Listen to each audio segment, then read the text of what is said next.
All right. We are live on Overdose and Chill with Mr. Curt Carpenter, Principal of Lekker Home. And I am Gary Benerofe, the Managing Director of the Americas for Overdose. Welcome, Curt. Thank you. Glad to be here. Yeah. So this is going to be a fun session where we get to learn a lot about your world and how you built Lekker Home and all the things you're seeing today. So let's start out with how did we arrive here? How did you come to be the man running the show at Lekker Home? Well, I'm the one half of the solution. My wife and I started the business back in 2002. Both of us were kind of at a crossroads in our career. My wife came from the high-end fashion world. She was working for Ralph Lauren Home in Paris for their European operations and then their U.S. worldwide operations in New York. I was working in the high-tech sector in corporate America, sales and marketing, project management. But both of us are kind of at a crossroads kind of saying, is this what we're going to be doing for the next, 35 plus years of our lives? Yeah. And my wife is a native of Amsterdam. And, we go home and visit her family and we go into all these great independent showrooms with amazing emerging design. And we're like, wow, why isn't any of this design available in the United States? And most of it wasn't, especially back in 2002. There are very few players in the modern space, and especially like Northern European and Scandinavian influenced furniture. So anyways, we were young, full of vigor, and decided, we had nothing. We had no children. We had no real... Nothing tying you down? Yeah, nothing tying us down. And like, you know what? We're young. Our resumes are solid. If, let's give it the old college try. Let's give it a try. And if for whatever reason we fail, we can always go back to corporate America with our tail between our legs. So here I am 18 plus years later. So nice. It worked out after all. So as you work through those 18 years, and then I'd love to sort of get like the summary of what the business is today. But maybe describe what it was like to start a business with your wife. I've worked with family. I've worked with dad and brother. Yeah. I now work with several of my best friends. I have an idea of what you dealt with, but I'd love to hear. I don't know if my wife is watching this right now, but if she was, she's heard this story before, so I'm not telling these tales out of school. Yeah. We literally got divorced one thing I didn't tell you is literally the day we got back from our honeymoon, I quit my corporate job. After like a 12-hour sales meeting that I was just like, you know what, this is it. We're going to do this. And we had been planning it for quite a while, but that was the final crux. Yeah. So anyways, my wife and I jumped into business together and we quite literally married our skill sets together in the business. But one thing we didn't do very well at first was having our roles and responsibilities clearly defined. So we were essentially doing each other's jobs all the time, which isn't terribly efficient, as you might imagine. It also was a catalyst for a lot of arguments and a lot of, what? You did what? You made what decision? You spent what money on what? Yeah. And so, one day I was having a good conversation with a confidant of mine who's an entrepreneur himself. And he said, well, what exactly is it that you do, Curt? And what exactly is it that you do, Natalie?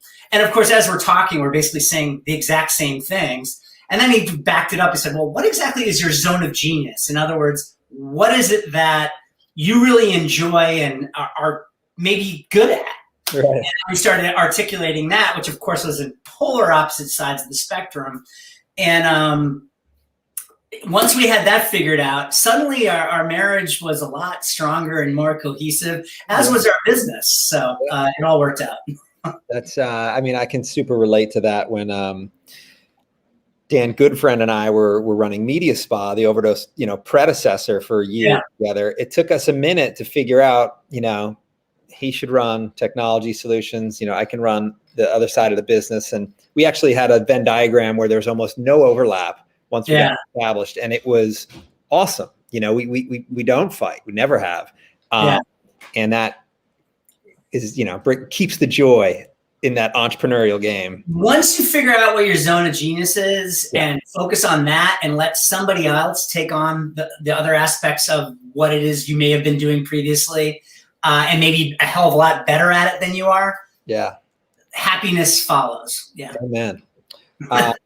Cool. All right. So now let's talk about what that, like, the business today. Where are you located? How are operations? How are you splitting between, online and offline? Like, sort of set the stage of what you're managing on a day-to-day basis. Yeah. So we started as truly a mom and pop, 2,000 square feet, small little showroom, very much more focused on home decor and design from primarily Holland, actually, in the Scandinavian regions.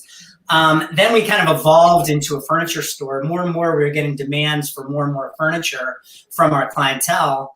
And then we moved to like a 5,000 square foot showroom. And now, for almost 3 years, we've been in a 10,000 square foot showroom. So we're actually the largest modern furniture store in Boston right now, Wow. in terms of showroom space and just assortment that's available to us in Boston. And we're in downtown Boston. Excellent. And when did you start selling on the website? So we had a website, e-commerce from a pretty early stage, but it wasn't a primary focus. And, somewhat of an afterthought. It used to be only about 10% of our revenue. That has changed dramatically, as you might imagine. And of course, COVID only accelerated that. It also is based on, the changing dynamics of our customer base. A large portion of our customer base is the trade, interior designers and architects. They're looking for what we sell, and they're looking for the service levels that we provide. But even 5 years ago, that customer base was still very paper driven, very tactile, very needed to be physically in the showroom, didn't want to rely on images and an e-commerce experience for that type of interaction. Yep. Now we're seeing in the last 5 years, well, just recently, even the last couple of years, more and more drive to have more information at their fingertips, so they don't have to make the trip into the showroom, or maybe only make the trip into the showroom for those final touches, right? They've got all the information they need. They got the pricing, they got the specs, they got, all the various attributes that are available to them. And then they can, come in, grab the swatches, make the deal, and move forward. So we found that, the website, just having that experience or that channel for our customers has become so much more critical than it was even 5 years ago. And do you feel like today, as you have direct to consumer customers, but you have designers that you're servicing, how do you sort of address those two audiences and keep everybody happy? Yeah, so I find, the residential community, we have very sophisticated residential consumers, don't get me wrong, but they typically are looking for more assistance or more guidance in, creating the environments that they're looking to create. And therefore, you really have to cater to that in a different way online than you would with the interior design and architectural community, who probably have a better idea of what they want. And they're just turning to you for, the technical specs, customer's own material. Can I use it on this particular sofa, this frame? What are the lead times?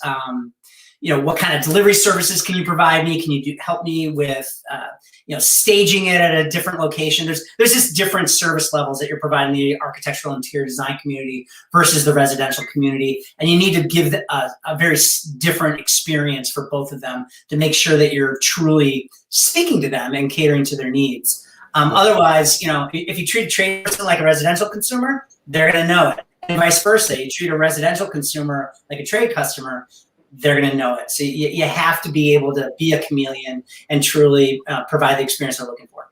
Yeah. Yeah, we sort of talked through this, and I know you and I sort of talked through a lot of this early on in our project, but the ability to have the designers sort of manage a whole relationship, and maybe a relationship that doesn't exclusively exist at Lekker Home, right? They need to be free to access the world of that which is available, and the complexity with which you need to deliver sort of quotes and margin and make sure they get their cut, and all of that is really, I think, some of the really interesting pieces of evolving this into that next level of digital strategy? Yeah, I mean, you're also, you're right. The trade, interior designers especially, they do have different business, even within that community, they have different business models on how they want to sell to their customers. Some of them are, flat rate, they get paid a fee for shopping on behalf of their customers. Some want a discount that they're going to keep. Some of them share a discount with their customers. Some of it's 50-50, some of it's 80-20. There's a lot of nuances, and you also have to, you need to be able to cater to that and make sure that not only you treating the interior designer the way they deserve to be treated, but if they send their customer in, sans their interior designer, you need to make sure that you are playing by that interior designer's book. Yep. Yeah. So I'm curious, like in your sales, like what percentage of, let's say, transactions or total value is something coming through a, touching a B2B layer as opposed to a direct to consumer alone? So just in the last 2 years, our B2B has exceeded our B2C. It's interesting because, when we were founded, I mean, it was almost like a 90-10%, 90% residential, B2C and 10% B2B. But as we've evolved and as we've been able to bring more distinctive design brands to the interior design community, the usual suspects like, Herman Miller, Knoll, and Fritz Hansen, Carl Hansen. But then we also have all these under the radar screen brands and emerging designs that these interior designers are looking for to differentiate themselves with their clients, right? They want to be able to say, yeah, I can get you all the, the usual suspects that you see in Dwell magazine. And fair enough, I'm happy to provide that to you, but I can also bring you some really interesting brands like Eilerson, Ethicraft, Firm Living, Pulse Potton, design that they're just not going to see at every, strip mall in America. Yep. And that's really where we are able to provide a competitive advantage, to the marketplace and to our customers. Gotcha. Right. So as you went from that 2,000 square feet to the 10,000 square feet or what have you, and your collection, your curation expands, all of a sudden that B2B use case is more valid. Yeah. And we just have a portfolio of brands that are distinctive. I mean, again, yes, we do have some of the usual suspects, sure. And they're fantastic brands and they are, mid-century modern classics. But again, where we really differentiate ourselves is where we're bringing truly, under the radar screen brands that you're not going to see everywhere. And that's our job, right? Our job is to find it before everybody else does. Yeah, looks like we've got a chat here from Soph, who's saying her mom is an interior designer now doing Zoom webinars for their clients. I'm curious if you guys are, how you see that experience of engaging the end customer evolving there. Yeah, I mean, especially with a laptop or an iPad, you can do quite a bit. You can virtually go through somebody's living room, their dining room, or whatever their bed, whatever they happen to be trying to furnish and design. Obviously, a lot is done doing floor plans. That's all electronic. I think finishing touches oftentimes are, in person if they actually want to feel the fabrics, but, we can certainly ship it to them. We're doing a lot of design consultations virtually, and frankly, it's very effective. And we've had to learn how to do it, as everyone has, over the last year and change. But guess what? Everybody's learned how to do it, and the customers have learned how to do it and become very comfortable with it. And some now just prefer to do business that way. And it also, frankly, gives us reach outside of obviously the Boston metro area. We're doing regular consultations with people in California, New York, Chicago, Dallas, you name it, Miami, LA. They're not just going to jump in their car and check out our showroom. Right. So I'm curious, certainly in this last year and a half, as homeware space is growing. Pandemic has been in some ways a boon to people wanting to furnish their homes and invest in their living space because they're there so much more. Yeah. Have you seen, other than just, let's say, an increase in volume, have you seen tastes evolve? Are people focused in particular categories where they weren't before? Like what's happening to the product selection over the last year? So, well, to address the first portion of your comments, it's almost embarrassing to say that we're beneficiaries of COVID. You know, interest rates remain low. The stock market continues to cook. Obviously, with interest rates low, the housing market continues to climb. And also, a lot of people are buying secondary homes. They want a house out of the city, right? They want to escape high density locations for obvious reasons. So they have more, houses to furnish, right? As far as aesthetics changing, I don't know if they're changing dramatically. I think obviously there's a lot of focus on outdoor, a lot of outdoor furniture, as you might imagine. And of course, office furniture, especially at the beginning of COVID, whenever it looked like people weren't going to be going back to offices anytime soon, and some folks will never return to office or do some kind of hybrid model. We certainly saw a huge boon in office furniture, outdoor furniture. And then, frankly, I think people started thinking twice about the sofa they sit on. Maybe it's time to upgrade. I'm spending a lot of time in my home on that same sofa or that same comfy chair that ain't so comfy. Yep. Maybe it's time to upgrade. People are, not only are they expanding their offices, but sometimes their offices are in their dining room or it's in their living room. So when they're sitting there with their laptop, they want to truly sit in a comfortable chair that's going to last a lifetime. And that's kind of our niche. Yeah.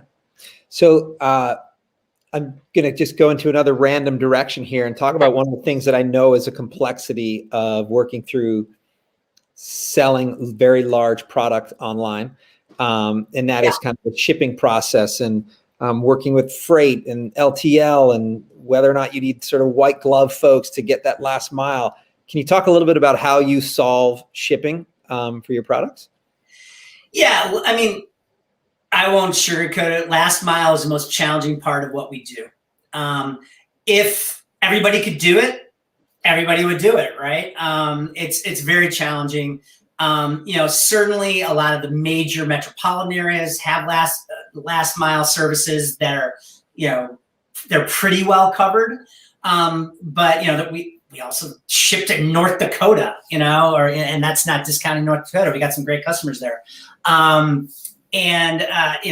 Minnesota and other regions of the country that may have less coverage. And last mile, those folks that are actually putting it in somebody's living room and taking the packaging away, that's their last impression of them doing business with you.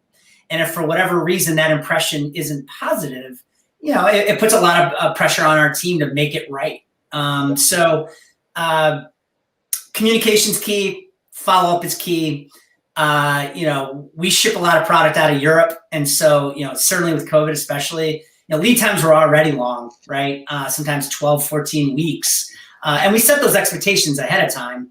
But, with some of the delays in the ports, et cetera, and just cross-country transportation delays, you got to communicate, you got to set expectations, and we need to be the first phone call to them and let them know what's going on.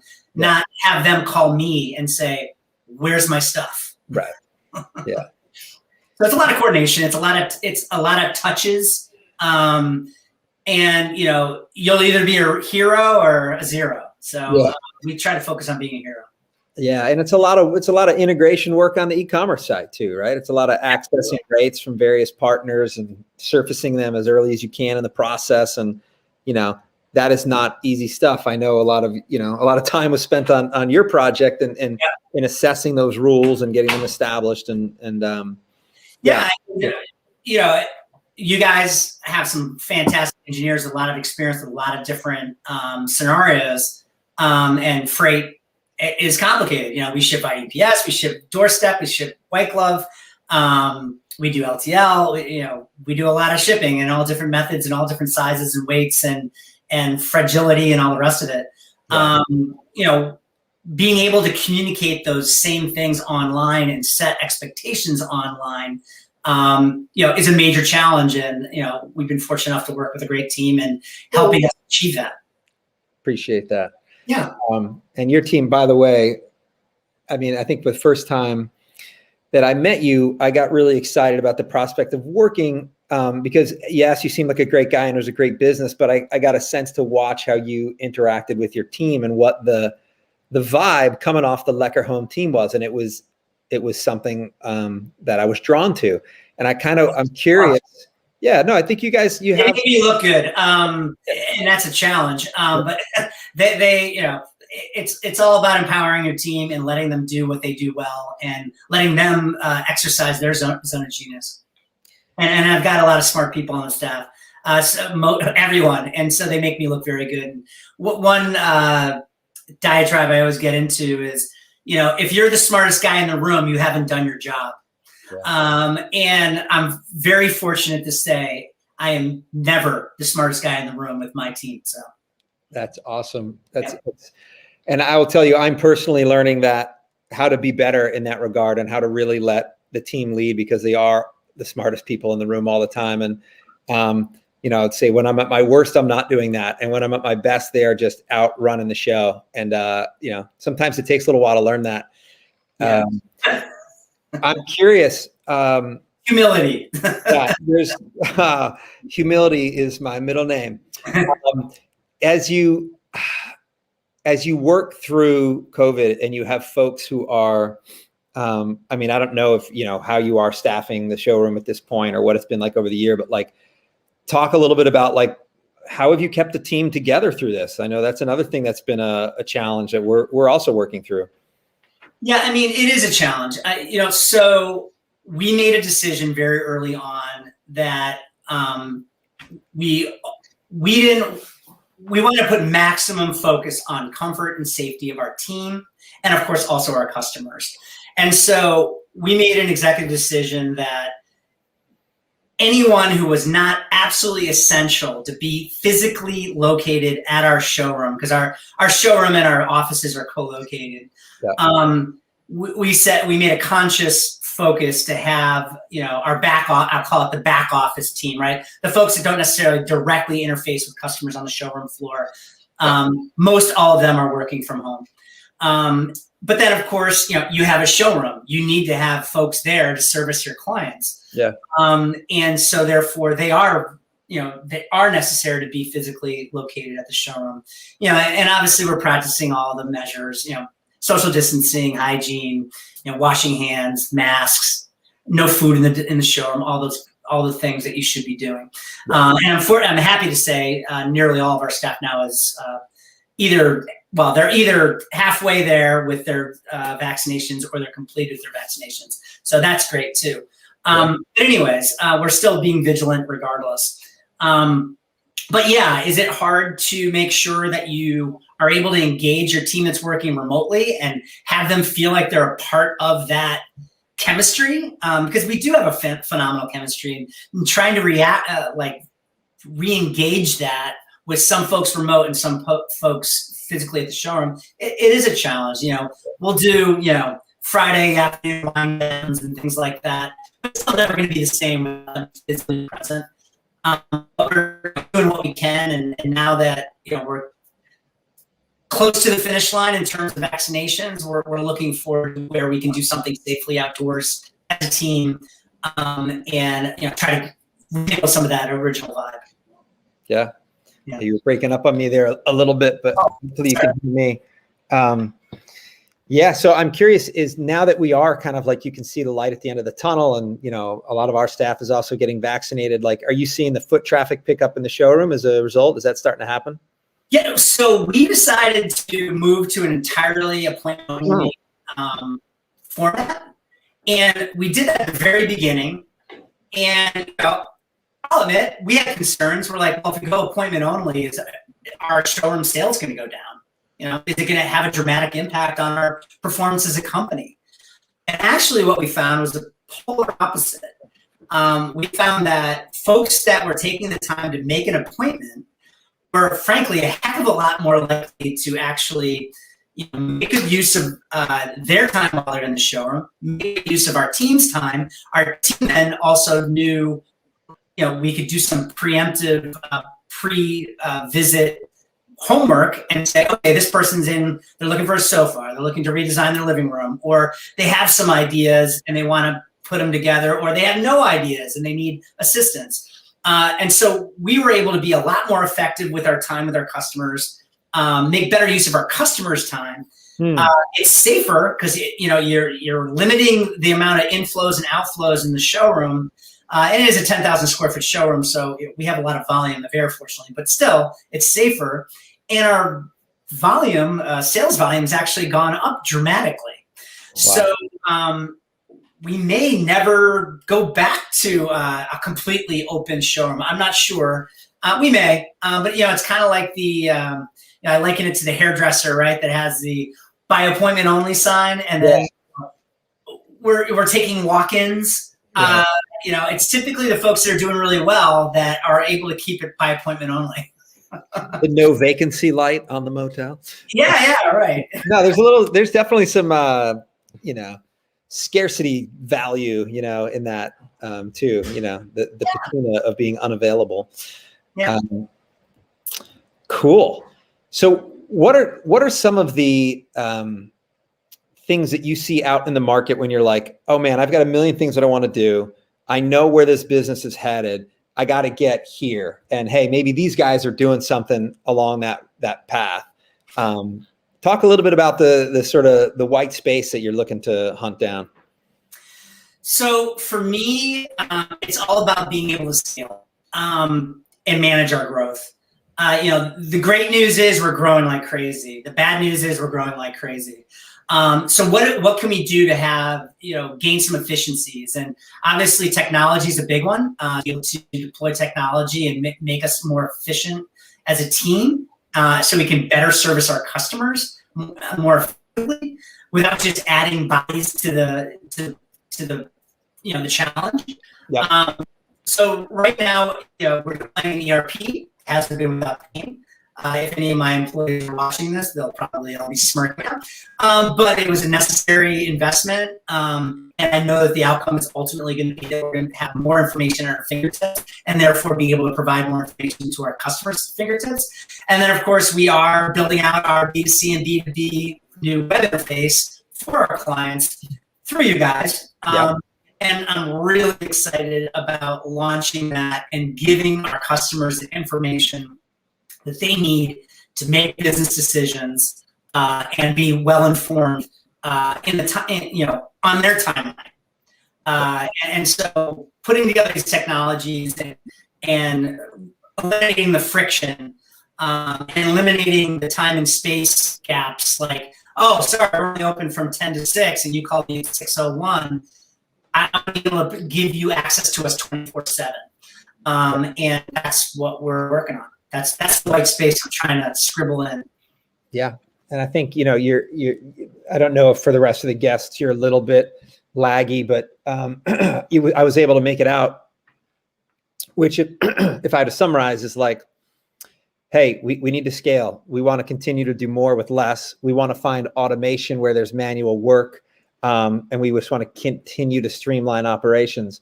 And that's, I think you're taking a big step with this, with the two major projects that you are undergoing, the relaunch of your website and the new ERP. I do remember the empathy you showcased when you said, my team's going to murder me that I'm doing both of these at the same time. I need to give them some time. Yeah. That was I demonstrated that I am not the smartest man in the room. Yeah.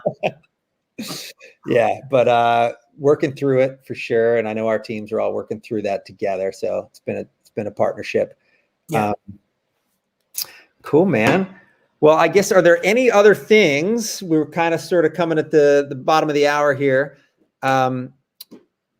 Any other things about your experience, about your business that you think would be helpful for our listeners to learn from? Because you've gone through that journey of, entrepreneur to established business owner to scaling business owner, which is, I think the dream of a lot of folks.